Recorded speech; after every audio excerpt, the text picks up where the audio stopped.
pepohonan. Segerombolan sapi sedang asik makan rumput. Namun, ada yang aneh hari itu.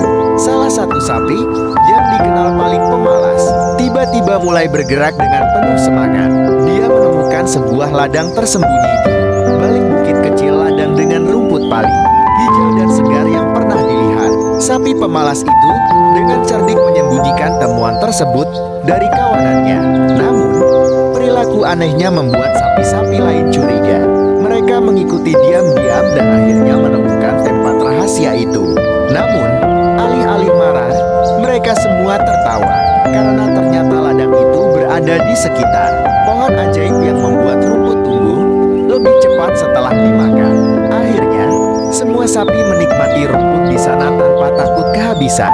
Dan sapi pemalas pun belajar berbagi karena rahasia terbaik ternyata lebih indah jika dinikmati bersama.